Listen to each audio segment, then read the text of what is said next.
Assalamualaikum warahmatullahi wabarakatuh. Alhamdulillahirrahmanirrahim. Alhamdulillahirrahmanirrahim. Alhamdulillahirrahmanirrahim.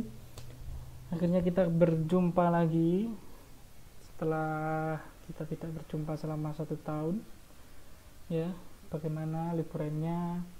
Semoga sudah cukup. Jangan minta liburan lagi. Karena kemarin sudah libur panjang, terus masuk sekolah sebentar, kemarin libur lagi ya. Itu sudah banyak liburannya. Semoga yang di pondok segera kembali ke pondok, meneruskan ngajinya.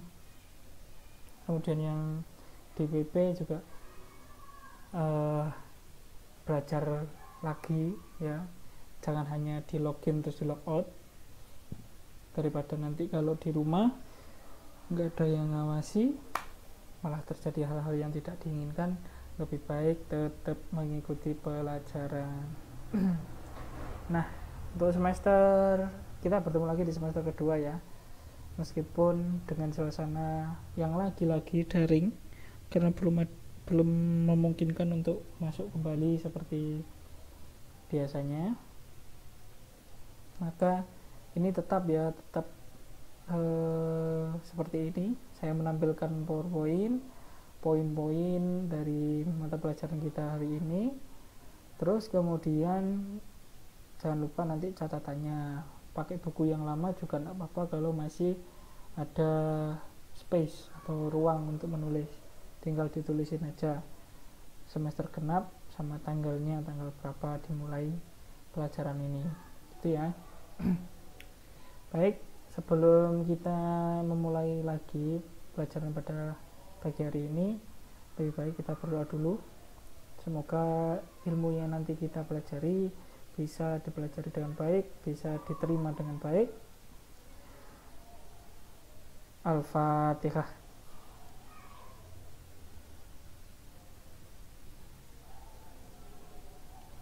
Baiklah, selesai. Nah, untuk materi kita pada pagi hari ini singkat, karena ini juga masih pengenalan materi yang pertama ya. Materi pertama ini tentang kebangkitan nasional. Mungkin dari kalian sudah ada yang tahu kebangkitan nasional itu ditandai dengan apa, terus kemudian dia terjadi pada tahun berapa. Pasti masih ingat ya. Nah, ada beberapa faktor yang memicu adanya kebangkitan nasional.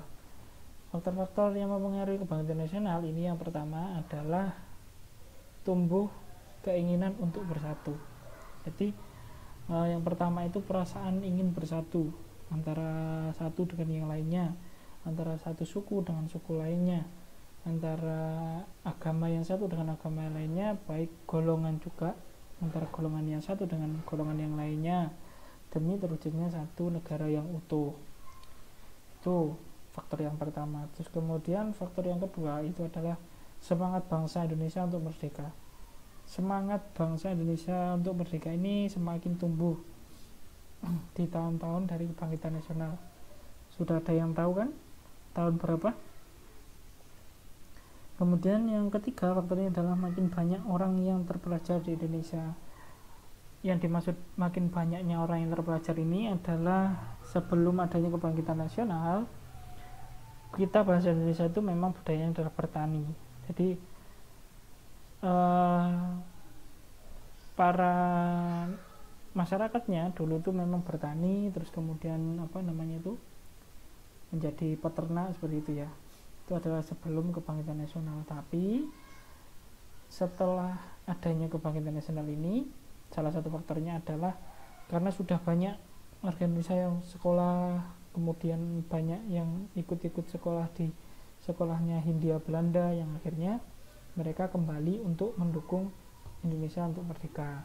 Nah, faktornya ada 3 faktor utama, tapi masih banyak lagi nanti faktor-faktor yang lain. Nah, kebangkitan nasional ini itu dipelopori dengan berdirinya Budi Utomo pada tahun 1908. Jadi kebangkitan nasional itu dimulai tahun 1908. Poin yang pertama, Budi Utomo adalah organisasi nasional pertama yang mempunyai tujuan dan program kerja. Nah, jadi organisasi pertama yang ada di Indonesia yang organisasi tersebut memiliki tujuan, tidak hanya sekedar organisasi kumpul-kumpul, tapi punya tujuan dan program kerja untuk kedepannya. Kemudian yang kedua, berdiri pada tanggal 20 Mei 1908. Terus ini penggagasnya. Jadi penggagas dari organisasi Budi Utomo ini adalah Dr. Wahidin Soedirohusodo. Dan kemudian gagasan tersebut diterima oleh temannya atau adik kelasnya yang di Stovia, itu adalah Dr. Sutomo. Dan Dr. Sutomo ini menjadi ketua Budi Utomo yang pertama, sekaligus sebagai pendiri, meskipun penggagasnya adalah Dr. Wahidin, ya.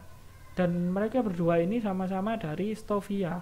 Stovia ini adalah sekolah dokter atau sekolah perawat itu di zaman Hindia Belanda dulu. Dan yang mempunyai sekolah Stovia ini adalah juga bangsa Belanda. Kemudian yang poin keempat itu asal kata dari Budi Utomo. Budi itu berasal dari bodhi atau budi, artinya keterbukaan jiwa, dan Utomo adalah pertama atau utama. Terus kemudian poin yang kelima, pada awal berdirinya Budi Utomo ini hanya fokus di Pulau Jawa dan Madura saja. Pada awal berdiri mereka fokus di pendidikannya di Pulau Jawa dan Pulau Madura, belum sampai di pulau-pulau lainnya. Terus kemudian yang poin ke-6, kita sering peringati sebagai Hari Kebangkitan Nasional tiap tanggal 20 Mei. Tiap tanggal 20 Mei itu tanggal merah, tapi kita tahu sendiri toh kalau tanggal merahnya MTS Perguruan Maklimat itu tidak ada libur. Jadi seharusnya setiap Hari Kebangkitan Nasional kita peringati dengan apa? Dengan upacara bendera. Itu ya. Slide selanjutnya adalah tujuan tadi ya. Dibilang adalah organisasi pertama yang mempunyai tujuan dan program kerja. Tujuan dari Budi Utomo itu sendiri yang pertama, yang sisi kuning dulu, memperoleh kemajuan yang harmonis bagi nusa dan bangsa Jawa dan Madura. Nah, karena fokusnya hanya di Jawa dan Madura, maka tujuan tersebut juga ditujukan di dua pulau tersebut. Terus kemudian tujuan yang kedua, memajukan pengajaran sesuai yang dicita-citakan oleh Dr. Wahidin, seperti peternakan, pertanian, sektor industri, dan kebudayaan. Kalau dulu bangsa Indonesia hanya berkutat di peternakan dan pertanian, maka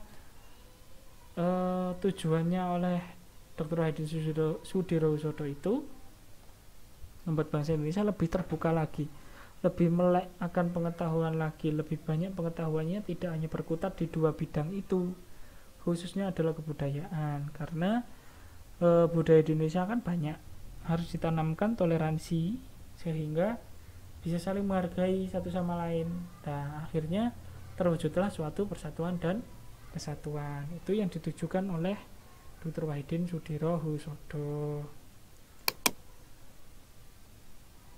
Kemudian ada hasil Kongres Budi Utomo. Hasil Kongres Budi Utomo ini terjadi sebanyak 2 kali sebenarnya ya. Ini yang poin 3 bukan termasuk. Kongres yang pertama disepakati bahwa organisasi ini tidak berpolitik. Kedua, kegiatannya ditujukan pada bidang sosial, budaya, dan pendidikan. Nah, kemudian ruang geraknya masih terbatas. Ruang gerak terbatas ini apa? Ya karena mereka masih membatasi bahwa mereka hanya di sekitar Jawa dan Madura saja, belum sampai Kalimantan, Sumatera, dan sebagainya. Kemudian kongres yang pertama ini dilaksanakan pada tanggal 3 sampai 5 Oktober 1908 yang bertempat di Yogyakarta. Kemudian kongres yang kedua itu mulai muncul istilah politik untuk mendukung kemerdekaan. Karena di sini muncul istilah politik karena dalam Budi Utomo sendiri perlu ketika mereka ingin mendirikan sebuah organisasi yang tujuannya untuk membantu Indonesia merdeka, mereka perlu untuk masuk ke dalam politik, karena dengan masuk ke politik mereka bisa mengatur itu. Nah, di sini terjadi pergeseran dari yang awalnya tidak setuju untuk berpolitik, yang kedua ini mulai muncul istilah politik untuk mendukung kemerdekaan, karena ya tujuannya tadi memang untuk membantu memerdekakan Indonesia. Terus kedua, munculnya Syarikat Islam dan Indice Parties. Dua organisasi ini adalah organisasi yang banyak berkecimpung atau banyak banyak melakukan kegiatannya di bidang politik.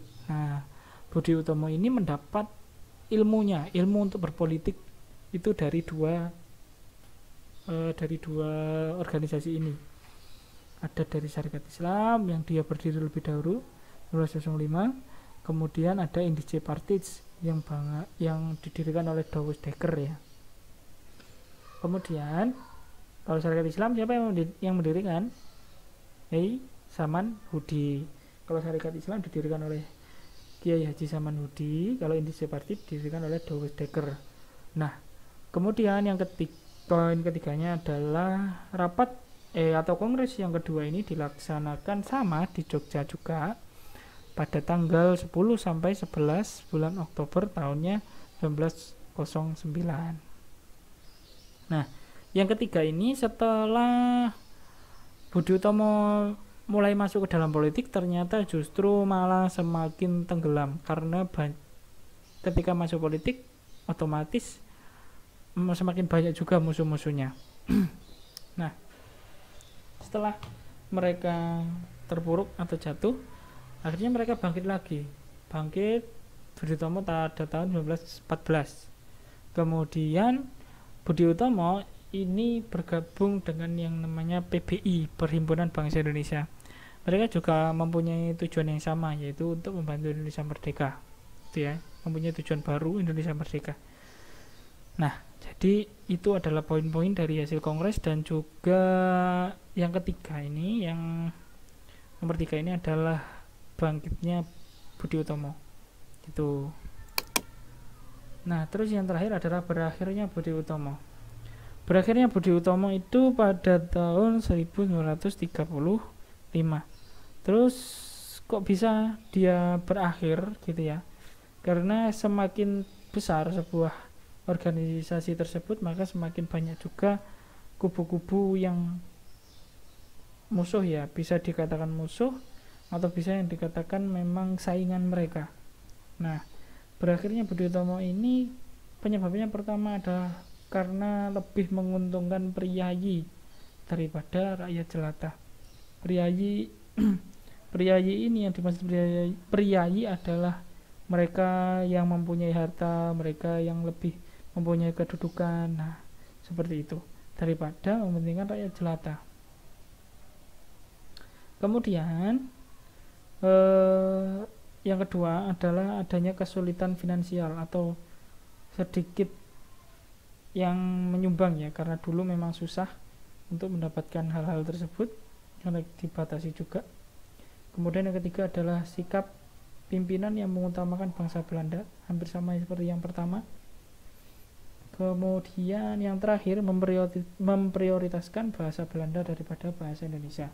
Padahal tujuan dari Budi Utomo kan ada pendidikan, tapi ternyata kok malah justru menekankan bahasa Belanda, tidak menekankan bahasa Indonesia, seperti itu. Jadi materi kita untuk pertemuan kali ini cukup sampai sini dulu. Nanti sedikit-sedikit, terus jangan lupa dengan catatannya juga ya, semoga bisa dilengkapi. Jangan lupa tetap semangat, tetap jaga kesehatan. Yang di rumah jangan suka main-main sampai kecapean terus akhirnya mengganggu kesehatan. Pokoknya semuanya semoga cepat sehat gitu ya. Terima kasih untuk waktunya dan perhatiannya, semoga bermanfaat. Assalamualaikum warahmatullahi wabarakatuh.